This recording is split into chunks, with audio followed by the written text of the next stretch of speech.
Ball's in, ball's in!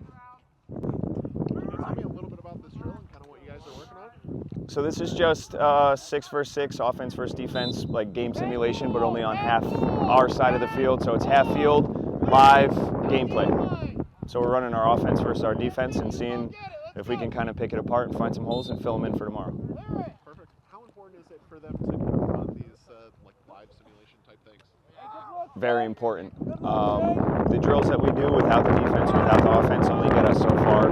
And there's so many things that come up in these that you can't replicate in a controlled drill. So these kind of allow for more free flow and let the guys work within their sets instead of just following individual plays. Go, Jones! Roll out! Roll!